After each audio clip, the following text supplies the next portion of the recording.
Dhaka medical college হাসপাতালের মূল ফটকের চিত্র এটি। প্রতিদিন রাজধানী ঢাকাসহ আশপাশের বিভিন্ন জেলার শত শত রোগীদের ভরসাস্থল এই মেডিকেল কলেজ। তবে অব্যবস্থাপনা ও সংশ্লিষ্ট কর্তৃপক্ষের দায়িত্বহীনতায় হাসপাতাল চত্বর ডুবছে হাঁটু জলে। দেখতে যেন কিছুটা মিনি সুইমিং পুল। শরীরের কাপড় হাঁটু অবধি না মুড়িয়ে কোনো মতে যেন মূল ফটক দিয়ে হাসপাতালে প্রবেশ করা সম্ভব নয়। সামান্য দুদিনের বৃষ্টিতেই হাঁটু সমেত পানি জমেছে হাসপাতালের সামনের অংশে। তবে বর্ষা মৌসুমে এই মেডিকেল কলেজের চিত্র কি হতে পারে তা কল্পনা করলেই বোঝা যায়। কয়েক বছর থেকে চলছে এই ভোগান্তি। থই থই পানিতে চরম ভোগান্তিতে পড়তে হচ্ছে হাসপাতালে চিকিৎসা নিতে আসা এবং চিকিৎসা নিয়ে ফিরে যাওয়া রোগীদের। তার চেয়েও ভোগান্তিতে হাসপাতালে ভর্তি থাকা রোগীদের স্বজনদের। ঔষধ, খাবারসহ অন্যান্য সামগ্রী কিনতে বাইরে যেতে চরম দুর্ভোগে পড়ছেন তারা। হাসপাতালে ঢুকতেছি, যাতায়াতে সমস্যা হলো, এটা তো ঠিক করার দরকার। যে পাবলিক আয়ে এই পাবলিকের তো কষ্ট, এটা মনে হয় যে সবসময় তো এটা মানুষের দরকার, গরিব আর ধনী না, এটা সবারই দরকার।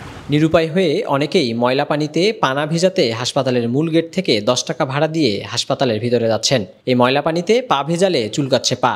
হাঁটু সমান পানির কারণে যানবাহন যাতায়াতে দুর্ভোগে পড়তে হচ্ছে চালকদের। সামান্য একটু বৃষ্টি হলে পানি কেজিতে তলায় যায়, মানুষ রুগী নিয়ে বেঁকা যায়, পড়ে যায়, ঢুকলে ঢুকতে পারে না। রিক্সা তো তলায় যায়, একটু বেশি বৃষ্টিপাত হইলে অনেক সমস্যা হয়ে যায়। তারপর রুগী লইয়া যাইতে অনেক কষ্ট হয়, আবার বাইরেতেও কষ্ট হয়। এই দেখেন পানিতে তলায় রয়েছে, বৃষ্টি জোর হইলে কোমর সমান পানি হয়ে যায়।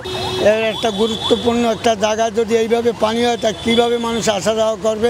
আরও অনেক সমস্যা, মানুষের যাওয়া এসে নানানটা বিধি করতে হয়। তারপরে ওষুধপাতি নেওয়া, আমাদের চলাফিরে যাওয়া, অনেক জ্বালা। ঢাকা মেডিকেল কলেজ হাসপাতালের ভিতরে হালকা বৃষ্টিতেই পানি জমে থাকা রোধে কার্যকরী পদক্ষেপ নেবে সংশ্লিষ্ট কর্তৃপক্ষ, এমনটাই প্রত্যাশা ভুক্তভোগীদের। কোনো ব্যবস্থা নেই, পানি একবার জমাট বেঁধে রয়েছে। এই পানি যে কখন শুকাবে এটা কোনো গ্যারান্টি নেই। আর হাসপাতালের ভিতরে মানুষ খুবই সমস্যার মধ্যে আছে। এদের ভোগান্তি হচ্ছে আসলে হাসপাতালে যারাই থাকতেছে আত্মীয় স্বজন, এরা তো মনে করেন খাওয়া দাওয়ার জন্য, ওষুধের জন্য তাদেরকে বাইরে আসতে হইতেছে। আর বাইরে আসতে হইলেই দেখা যায় যে পানির এই হাঁটু পানি, ঘুটনা পানি, ডেঙ্গা তাদেরকে আসতে হইতেছে। নানান সমস্যার শেষ নেই।